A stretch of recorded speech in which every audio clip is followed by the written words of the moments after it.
আসসালামু আলাইকুম। কোরিয়ান ভাষার 90টি গুরুত্বপূর্ণ সমার্থক শব্দের গত ভিডিওতে 30টি সমার্থক শব্দ নিয়ে কথা বলেছিলাম, আর আজকের এই ভিডিওতে আরও 30টি গুরুত্বপূর্ণ সমার্থক শব্দ নিয়ে আলোচনা করব।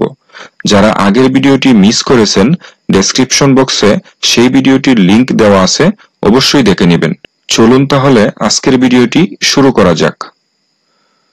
31 নাম্বার, মূলগণ, ফুম, মূলফুম, জেফুম, জেরিও, জাংচি। এই শব্দগুলোর অর্থ হচ্ছে জিনিসপত্র। মূলগণ অর্থ জিনিসপত্র, ফুম অর্থ জিনিসপত্র, মূলফুম অর্থ জিনিসপত্র, জেফুম জিনিসপত্র, জেরিও অর্থও জিনিসপত্র, আবার জাংচি অর্থও জিনিসপত্র। 32 নম্বরে খুত, পারু, ফারু পারু, তানজাং, এরপরে হচ্ছে অল্লুন। এই শব্দগুলোর অর্থ হচ্ছে শীঘ্রই বা সাথে সাথে। খুদ অর্থ শীঘ্রই বা সাথে সাথে, ফারু অর্থ শীঘ্রই বা সাথে সাথে, ফারু পারু অর্থও শীঘ্রই বা সাথে সাথে, তানজাং অর্থ শীঘ্রই বা সাথে সাথে, আবার অল্লুন অর্থও শীঘ্রই বা সাথে সাথে। 33 নম্বরে খাক, ইয়োরো। এই দুইটা শব্দের অর্থ হচ্ছে বিভিন্ন। খাক অর্থ বিভিন্ন, ইয়োরো অর্থও বিভিন্ন। 34 নম্বর কুপ, উঙ্গুপ, পিসাং, ইউসা। এই শব্দগুলোর অর্থ হচ্ছে জরুরি। খুব অর্থ জরুরি, উঙ্গুপ অর্থ জরুরি, পিসাং অর্থ জরুরি, আবার ইউসা অর্থ হচ্ছে জরুরি। 35 নম্বরে আলদা, ইহে হাদা, ইয়াং হে হাদা। এই শব্দগুলোর অর্থ হচ্ছে জানা। আলদা অর্থ জানা, ইহে হাদা অর্থ জানা, ইয়াং হে হাদা অর্থ হচ্ছে জানা। 36 নম্বর চেকসাং, সাং, আর হচ্ছে শিকতাক। এই শব্দগুলোর অর্থ হচ্ছে টেবিল। চেকসাং অর্থ টেবিল, সাং অর্থ টেবিল, আবার শিকতাক অর্থও টেবিল। এরপরে হচ্ছে 37 নম্বর শিল্লে, আনে, সাই, জুঙ্গান, সুক, কাউন্দে। এই শব্দগুলোর অর্থ হচ্ছে মাঝখানে বা মধ্যে। শিল্লে অর্থ হচ্ছে মাঝখানে বা মধ্যে, আনে অর্থ মাঝখানে বা মধ্যে, সাই অর্থ হচ্ছে মাঝখানে বা মধ্যে, জুঙ্গান মাঝখানে বা মধ্যে, সুক মাঝখানে বা মধ্যে, কাউন্দে অর্থ হচ্ছে মাঝখানে বা মধ্যে। 38 নম্বর সাদা, কুমেহাদা, এরপরে কুইপ হাদা। এই শব্দগুলোর অর্থ হচ্ছে ক্রয় করা। সাদা অর্থ ক্রয় করা, কুমেহাদা অর্থ ক্রয় করা, আবার কুইপ হাদা অর্থ হচ্ছে ক্রয় করা। 39 নম্বর আই, আগি, ওরিনি, সুয়া, এরপরে হচ্ছে তেওয়ানান সারাম। এই শব্দগুলোর অর্থ হচ্ছে শিশু। আই অর্থ শিশু, আগি অর্থ শিশু, আবার ওরিনি অর্থ শিশু, সুয়া অর্থ শিশু, তেওয়ানান সারাম। এই শব্দটার অর্থ হচ্ছে শিশু। 40 নম্বরে মুনজে, জিলমুন, এরপর হচ্ছে মুনহাং, মুরুম। এই শব্দগুলোর অর্থ হচ্ছে প্রশ্ন।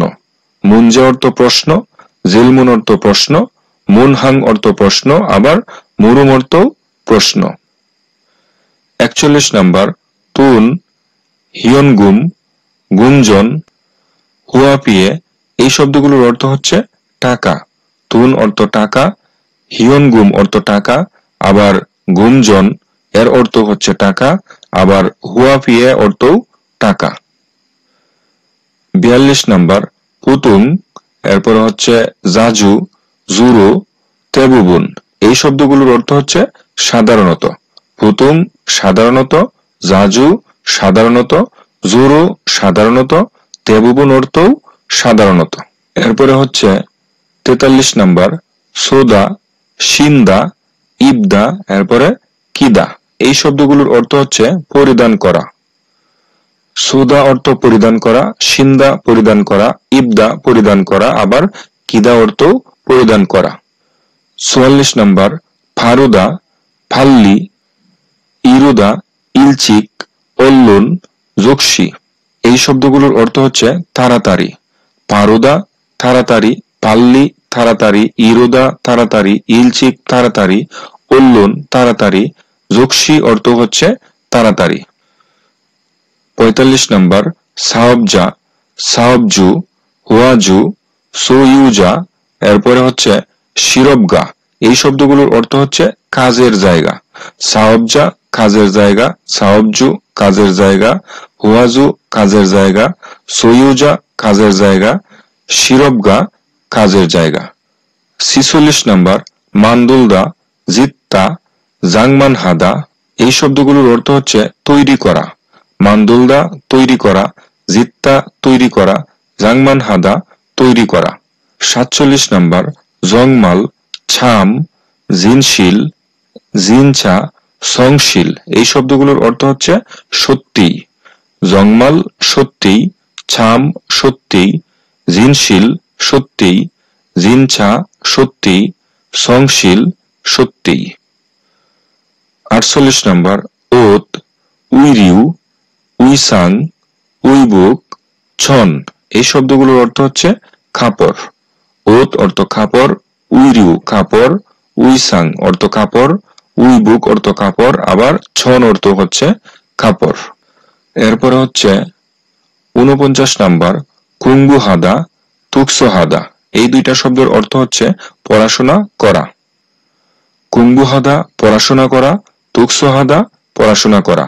50 নাম্বার তাসি আর হচ্ছে তো এই দুইটা শব্দের অর্থ হচ্ছে আবার বা পুনরায়। তাসি আবার বা পুনরায়, তো আবার বা পুনরায়। 51 নাম্বার নেইয়ং, সলমিয়ং, জুও, এরপরে জুজে, এরপরে হচ্ছে জেমুক এই শব্দগুলোর অর্থ হচ্ছে বর্ণনা করা। নেইয়ং বর্ণনা করা, সলমিয়ং বর্ণনা করা, জুও বর্ণনা করা, জুজে বর্ণনা করা, জেমুক বর্ণনা করা। 52 নম্বরে খাচ্ছি, হামকে এই দুইটা শব্দের অর্থ হচ্ছে একত্রে। খাচ্ছি অর্থ একত্রে, আবার হামকে অর্থ একত্রে। 53 নম্বরে মূলগোগী, স্যাংসন এই দুইটা শব্দের অর্থ হচ্ছে মাছ। মূলগোগী অর্থ মাছ, আবার স্যাংসং অর্থ হচ্ছে মাছ। 54 নাম্বার ইয়ংহুয়াগুয়ান, কুকজাং, আবার কুংইয়ংজাং এই শব্দগুলোর অর্থ হচ্ছে সিনেমা হল। ইয়ংহুয়াগুয়ান অর্থ হচ্ছে সিনেমা হল, আবার কুকজাং অর্থ সিনেমা হল, আবার কুংইয়ংজাং অর্থ হচ্ছে সিনেমা হল। 55 নাম্বার ছংসু হাদা, ছংগিওরাদা, এরপর হচ্ছে কেক্কুত হাদা, আর হচ্ছে চিউদা এই শব্দগুলোর অর্থ হচ্ছে পরিষ্কার করা। ছংসু হাদা পরিষ্কার করা, ছংগিওরাদা পরিষ্কার করা, কেক্কুত হাদা পরিষ্কার করা, চিউদা অর্থ হচ্ছে পরিষ্কার করা। এরপর হচ্ছে 56 নম্বরে উইহে আর হচ্ছে উইহান এই দুইটা শব্দের অর্থ হচ্ছে জন্য। উইহে জন্য, উইহান জন্য। 57 নম্বরে ইবন নিয়ন আর হচ্ছে ওরে কুমনিয়ন এই তিনটা শব্দের অর্থ হচ্ছে এই বছর। ইবন নিয়ন এই বছর, ওরে এই বছর, কুমনিয়ন এই বছর। 58 নম্বর জাং নিয়ন, জিনান নিয়ন আর হচ্ছে জিনানহে এই শব্দগুলোর অর্থ হচ্ছে গত বছর। জাংনিয়ন গত বছর, জিনাননিয়ন গত বছর, জিনানহে গত বছর।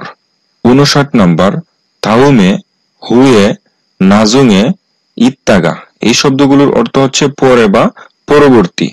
তাওমে পরে বা পরবর্তী, হুয়ে পরে বা পরবর্তী, নাজুঙে পরে বা পরবর্তী, ইত্তাগা অর্থ হচ্ছে পরে বা পরবর্তী। 60 নম্বরে কুক, পানদোষী এই দুইটা শব্দের অর্থ হচ্ছে অবশ্যই।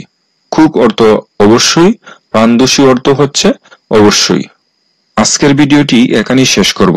পরবর্তী ভিডিওতে গুরুত্বপূর্ণ সমার্থক শব্দের বাকি শব্দগুলো নিয়ে আলোচনা করব। সেই ভিডিওটি দেখার আমন্ত্রণ রইল। আল্লাহ হাফেজ।